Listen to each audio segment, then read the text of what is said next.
He's been with us from time to time. You hear him. He's a professor of history at the University of Akron. Dr. Kevin Kern is on board with us, and we've done different things with Kevin, talking about different events and different profiles, and we've also done some of the biggest court cases and trials in United States history. I reached out to Dr. Kern, talk about historic events. This week we have Dr. Martin Luther King Jr. Day, which was yesterday.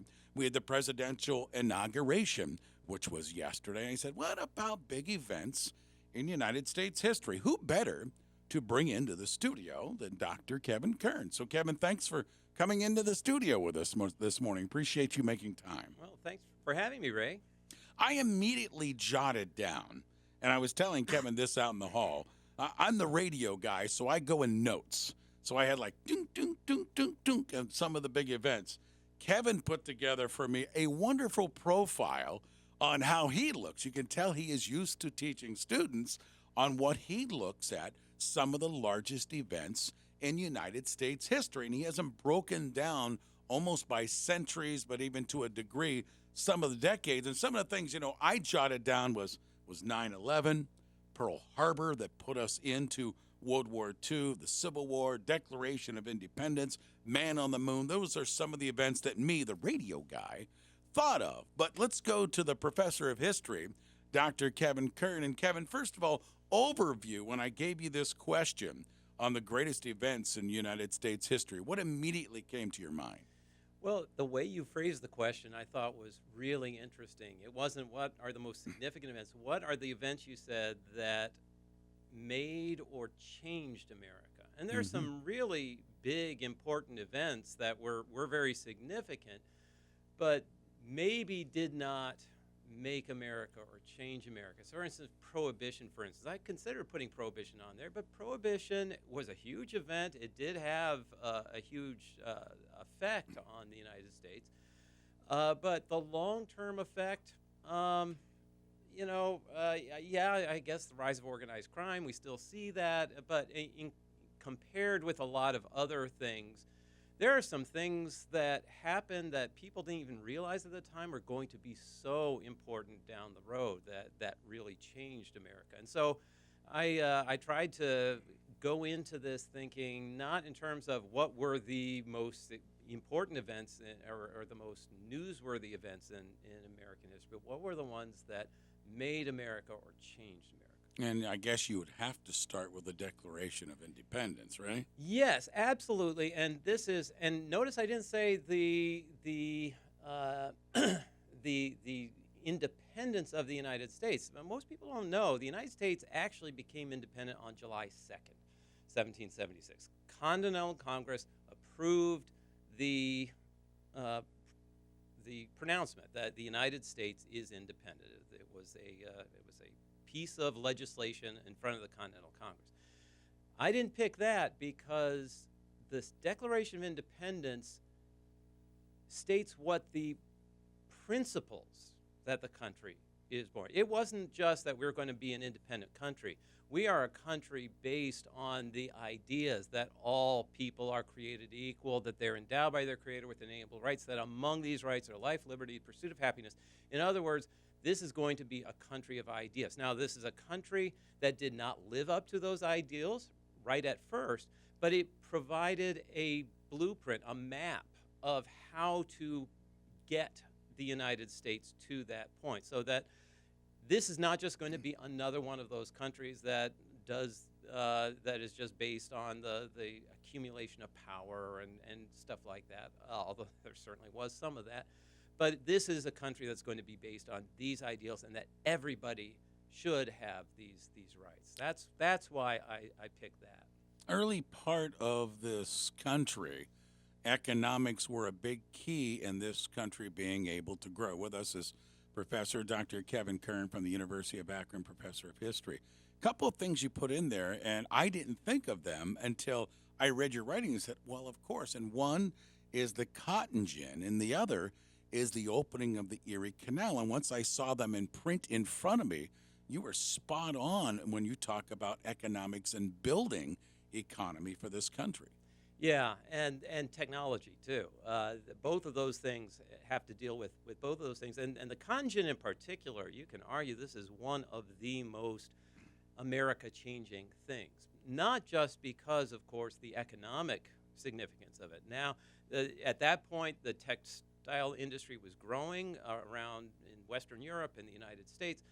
But the bottleneck in production was the production of fiber, the production of cotton, and that was a very time-consuming process that made cotton relatively expensive. The invention of the cotton gin by Eli Whitney not only, of course, fundamentally changed that calculus. Now you could produce as much cotton as you want. The textile industry grows and expands. But there is a social impact of this, too, because slavery in the South was actually kind of maybe on its way out. It was kind of dying off. It wasn't really economically profitable like it used to be.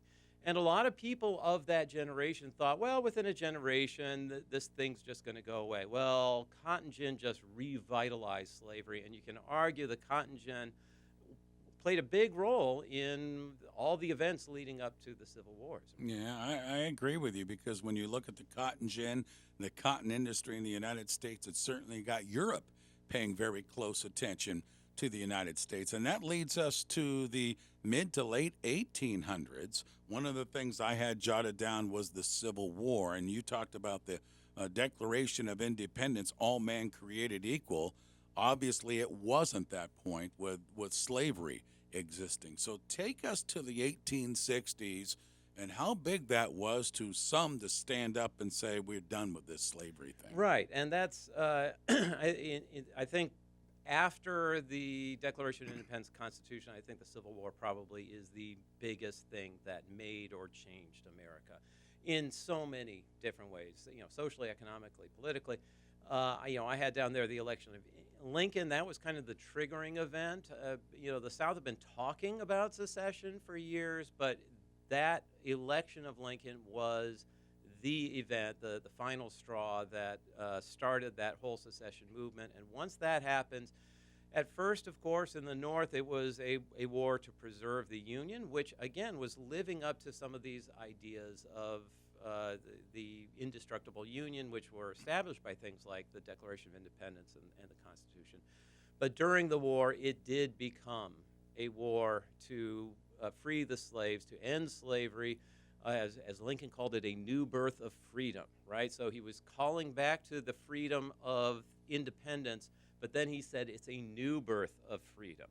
And living up to those ideals of the Declaration of Independence. And, of course, this brings about the 13th Amendment and everything that comes in its wake. Civil War fundamentally transformed America. With us is Dr. Kevin Kern, professor of history at the University of Akron, looking at the events that changed and helped form our United States. We're going to be back with Kevin in just a moment. Traffic and weather on the 8s. It's 18 minutes after 7. Here's Stephanie in the newsroom on traffic. You have some congestion around the Central Interchange on 224 eastbound at 77 and on 77 northbound at 224. Follow us on X at Akron TXWX. From the Vanderveer Kia Traffic Center, home of the warranty forever. Buy smart, leave happy at Vanderveer Kia. I'm Stephanie Nicole. All right. Thank you very much, Stephanie. That current temperature is 0, -6 with the wind chill. Today's high, maybe 9 or 10. Now, tonight, they're talking about 12 degrees below 0, and with a wind chill close to 20 degrees below 0. As I mentioned, it's 0 with a -6 right now. Update on traffic and weather brought to you by Nika IBEW. Kevin, staying in those 1860s and the Civil War, you mentioned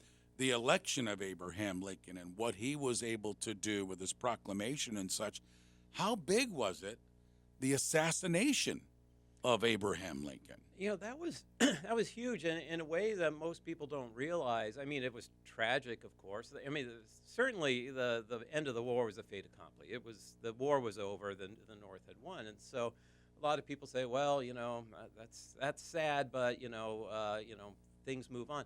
Well, the kind of Reconstruction that Abraham Lincoln wanted to bring was very different from the Reconstruction that happened. And one of the kind of transformative events that it's kind of funny because John Wilkes Booth was this champion of the South. Probably the best friend he could have had in Reconstruction was Abraham Lincoln, because Abraham Lincoln wanted to set a relatively low bar to bring all the states back in. Yes, they wanted all the states to end slavery, adopt the 13th Amendment and all that. But he wasn't really big on pushing anything further. Once Lincoln's out of the picture, the Republicans in Congress and people in the North are furious with the South, and they engage in a very active Reconstruction process where they're going to push the 14th Amendment guaranteeing rights to the freedmen and push the 15th Amendment that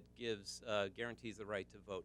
These are things Lincoln himself wasn't as big on pushing. And so that was one of the, again, helping with this new birth of freedom, this idea that America was an idea, that we keep trying to live up to that ideal.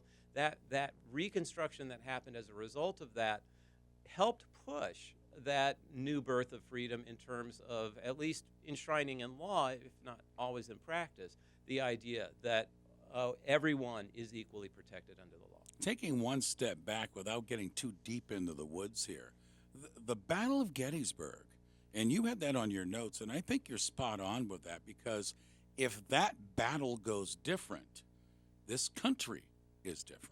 It could be. Remember, it was, the war had been dragging on for a couple years now.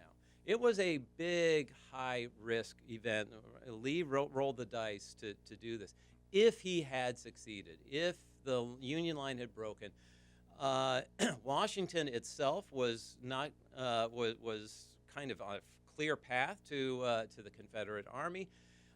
Even if they'd been able to defend Washington, there's a good chance that public support for the war in the North might have waned to the point where they say, okay, let's just make peace. And the fact that not only that Lee did not win that battle, but also took such a heavy bludgeoning, that destroyed his army. That's the last real offensive that Lee was able to. He pretty much rolled the dice and confined his army to be an army of defense only from that point on. Dr. Kevin Kern is with us, professor of history at the University of Akron. We're looking at events that changed and helped make the United States. So let's go to, the rail industry. And man, you talk about opening up the widespread of the United States economically and travel and, of course, expansion. I don't think the rail industry gets its due, but you put it on your list for sure. Absolutely. This is for a couple reasons. First of all, the United States is big. It's a big country. It was very, very big for its time, too. And having that transportation revolution that ties the nation together was a fundamental part of the United States becoming an economic industrial powerhouse. This transportation revolution, which goes hand in hand with something called the market revolution, which enabled goods to be sold not just nationwide but worldwide. But beyond that, the rail industry has arguably as great or even greater significance because it is the first big business in the history of really the world.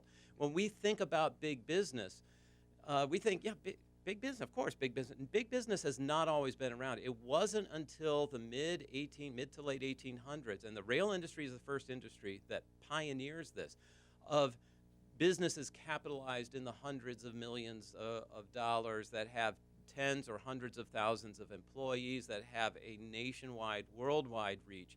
That just did not exist before the rail industry. And of course, that has fundamentally transformed not just the United States, but the entire world. Hand in hand, right? When you talk about the rail industry and then the Industrial Revolution, when you talk about Carnegie Steel in the United States with the steel, one, the railroad moves the steel. Number two, the railroad needed the steel. So those two go hand in hand right about the same time. Right. There is part of this big business which is called vertical integration and horizontal integration. We're used to this now, that a company controls many different parts of the production process. That never happened before this, not to this scale.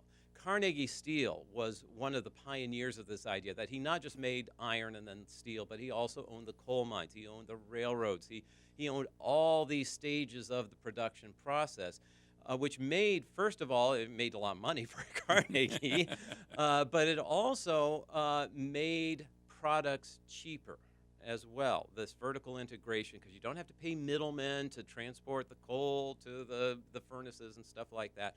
And this helped spur something called the consumer revolution, where prices drop, real wages increase because people can get more stuff.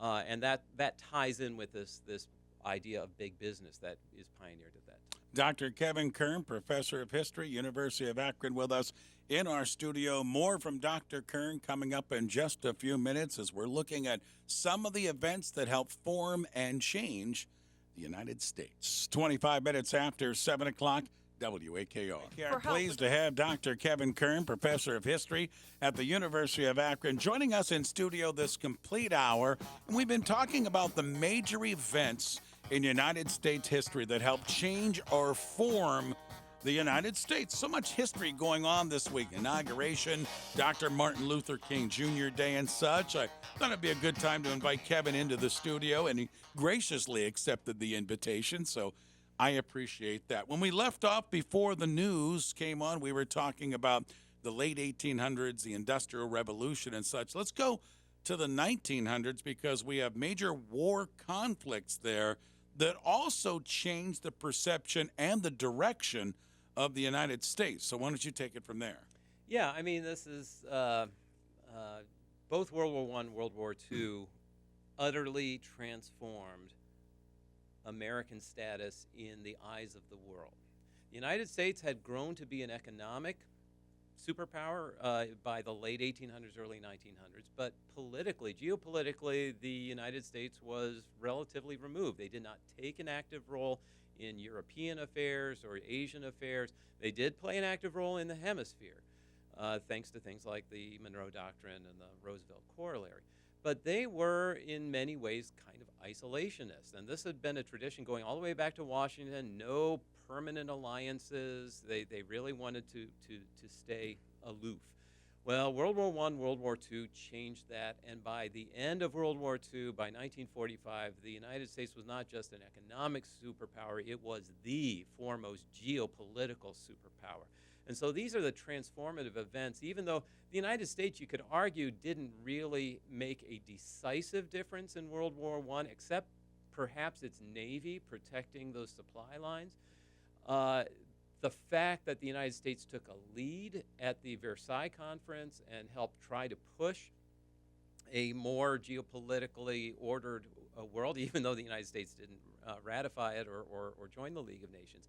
But then that work was finished in World War II, where the United States takes a fundamental role in forming the United Nations, and then also joins the North Atlantic Treaty Organization, the first permanent treaty in the United States history since its alliance with France during the American Revolution, and that utterly changed the outlook, how people looked at the United States. The United States was the unquestioned global superpower, and we looked at ourselves differently too, didn't we, Kevin? Coming out of World War I, as you mentioned, we had a role, but it wasn't a huge role. At that point, economically, we started to really build up the military coming out of World War I and leading into World War II. A bit, although not as much as you might think. The United States did not go back to zero. The United States traditionally has not had a very large military, except during Civil War and World War I. And then usually it goes back to a relatively small military. When World War II started, the American military was about the size of Romania's. So it was not anywhere near a global military superpower. After World War II, it stays.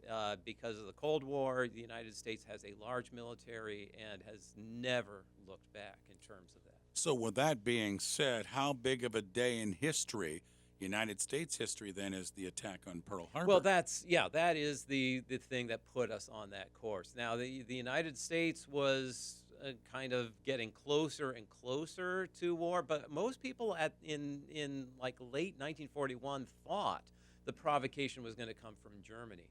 When Japan bombed Pearl Harbor, that was a huge shock. I mean, this is, for people of our generation, we think of 9/11 as being this just shocking, transformative event. That was the way it was for people then. They just they did not see it coming. And then, of course, that leads the United States into this transformative war where the United States not just, of course, helps the Allies win, but then comes out of the war as the unquestioned global superpower. So with that being said, not to put that numerically, is the attack on Pearl Harbor one of the major events when you look at where the United States is now? Oh, I think so. Yeah. I mean, like I said, the United States before that time was not the same as the United States after. Yeah. Dr. Kevin Kern is with us, professor of history at the University of Akron. So we come out of World War II, then we have the Korean conflict, which is called the silent or the forgotten war. And then all of a sudden we get into the early 60s and Vietnam, JFK, and the space race. So take us into the 60s. Right. So, the United States was a global superpower, but of course the Soviet Union was also a nuclear power. And the space race was this kind of proxy war to try to demonstrate to the world which side is better, right? And the Soviets had a leg up. They were the first to send a satellite up. They were first to put a man in space, the first to orbit. All these things, all these steps of the space race, the Soviets had led the United States. But then Kennedy kind of throws down that gauntlet and says, by the end of this decade, we're going to put a man on the moon, bring him safely home. And perhaps his assassination really helped kick that into higher gear. It was an amazing technological accomplishment. And by the end of the decade, sure enough, they put Neil Armstrong, Buzz Aldrin on the moon. They leave that plaque on the moon. And that plaque on the moon, it doesn't say for the United States. It says for all mankind. And that was a really shrewd way of framing it, because that event was looked at all around the world. There was an immense amount of admiration for the United States, but more than that, an admiration for what we humanity can do. And it looked like the United States was standing up again for some of these principles that we go all the way back to the Declaration of Independence, for all mankind, for that all people in the world are created equal. That this had a really positive effect on how people viewed the United States, but also what humans could do if they put their minds to it. It's tough to put a dollar value on it, but I think you're right, and I'll let you expand that when we get the man on the moon, it's easy to say, well, yeah, okay, we got a man on the moon, what's the big deal, oh, blah, blah, blah. But really what it did is the viewpoint globally, economically, countries started leaning on us a little bit because we were the technical leader, which led to probably import and exports and trades and all that stuff. It's tough to put a dollar value on it, but that getting a man on the moon, gigantic in United States history. Yeah, and of course there are all these things that we have today because of the space race. Like Velcro, for instance, and the new kinds of pens and freeze-dried food. There are all these computing. I mean, the kinds of things they needed to do to make that possible had long-term economic benefits to just the regular civilian population. We still talk a lot today about the assassination of John F. Kennedy. It's all over the place. When you look at that event, in United States history, it's a president losing his life, which is tragic. How big is that in U.S. history? Well, you got to understand, Kennedy was not like super popular. I mean, he barely won. Some people say he didn't win, but he barely won that election in 1960. The reason he was down in Texas was because he was trying to mend political fences, because it was not at all sure he would take Texas come the next year's election. the significance of his assassination is kind of like the significance of the assassination of Lincoln in that what it was used for politically afterwards. Lyndon Johnson used Kennedy's assassination to push through a really aggressive and far-sighted agenda in terms of things like the Voting Rights Act, the Civil Rights Act, and of course NASA and getting man on the moon. That was used to push through this agenda, and things like the Voting Rights Act and the Civil Rights Act in the mid-1960s again help deliver the American promise that was promised in the Declaration of Independence. With us is Dr. Kevin Kern, professor of history at the University of Akron. Get back to Kevin in a moment. Let's get you at 12 in front of 8. Traffic and weather on the 8s. Here's Stephanie. You've slowdowns on 77 northbound at T24, on T24 eastbound at 77, around the Central Interchange, and on 77 northbound at Gent. Follow us on X at Akron TXWX. From the Vanderveer Kia Traffic Center, home of the warranty forever. Buy smart, leave happy at Vanderveer Kia. I'm Stephanie Nicole. All right, sounds good, Stephanie. And again, that forecast, we're currently 0, -6 degrees with the wind chill factor. Tonight, 12 below 0. And that wind chill factor could take us close to 20 degrees below 0. So be smart if you have to go outside. If you're out running about, just be smart. And as I've mentioned throughout the morning, bring those animals inside, please. 10 minutes in front of 8 o'clock, Dr. Kevin Kern is with us. So we're looking at the turbulent 1960s. Yesterday was Dr. Martin Luther King Jr. Day. Talk about his role in U.S. history when you look at him. Yeah, and again, we keep coming back to it. This is why we start with the Declaration of Independence. Here are these lofty ideals that the United States was founded on, and yet it took long effort to make sure that did apply to everyone. And it took the Civil War, and it took the 13th, 14th, 15th Amendment. It took the 19th Amendment, which gave women the right to vote, which expands the electorate. It doubles the size of the electorate. And again, brings them into this system. But even though those laws were on the books, that didn't necessarily mean they were observed in practice. And here's what Martin Luther King Jr. was able to do, was to persistently and yet nonviolently push for the African American and all people to be brought into that new birth of freedom that was promised by the Civil War, promised by Lincoln. And the fact of his being a martyr in many ways to that cause helped bring more people into that until it became reality in terms of actually enforcing these laws that were on the books for so long. Dr. Kevin Kern with us from the University of Akron. So then we go into the 90s and the mid-80s and the 90s where everyone was spending money and having fun. And then that brings us to 9/11. And in my lifetime, certainly a tragic event. The Vietnam War I was a youngster, real young, so it wasn't as vivid maybe to many other people. But 9/11 really, changed the way we look globally. I also thought it galvanized the United States for that brief period of time. And I'm not saying it made the United States angry, but it made the hair get up on our neck a little bit and be a little bit more aggressive. How do you look at the 9/11 attacks in the United States? Well, the long picture, in many ways we're still dealing with the effects of this because, first of all, like Pearl Harbor, huge shock. No one saw it coming. But then what was done in response to that, it was used as one of the reasons for Bush Jr. to go to war against Saddam Hussein. It was, of course, used to go into Afghanistan. And, of course, those conflicts lasted for decades. And it was longer than Vietnam. That these conflicts that really in many ways defined this century politically and militarily and showing the limits of U.S. power, right? You had U.S. power established geopolitically at the end of World War II. These conflicts kind of showed the limit.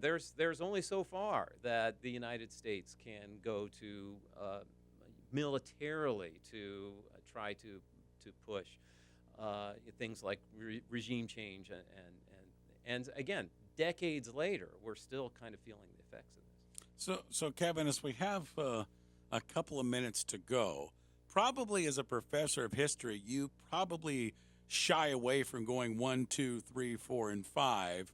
Me being a radio guy, I would say number 1, number 2.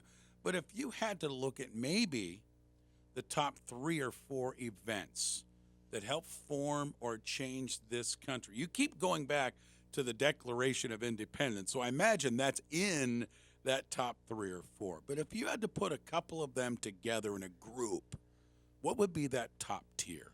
Well, I think that we haven't talked about it, but the Constitution, I think, is really probably one of the top 3, if not the top 1, because even though we had a nice set of of sentiments in the Declaration of Independence, there was no guarantee that that country was going to survive, right? They win the war, and that made the United States independent, but the United States was struggling until the Constitution was ratified. And that put the United States on a firm, permanent basis. A lot of people were thinking the so-called American experiment was going to die a natural death. Constitution, I think, makes America the America we recognize today, and encodes these, guaranteed rights, the Bill of Rights. I'm including the Bill of Rights with the Constitution, in a way that delivers on some of that promise of the Declaration of Independence. And then, again, the election of Lincoln, because that ended up triggering that whole Civil War and all of the things that remade America, that delivered the rest of that promise, that new birth of freedom, the promise of the Declaration of Independence, the Bill of Rights, guaranteeing the rights of everybody, not just white male landowners, which is really what it applied to way back in the 1700s. That expansion of the American promise, the delivery of that new birth of freedom, and living up to these ideals on which the country was founded. That's great stuff. Kevin, thanks for coming in this morning.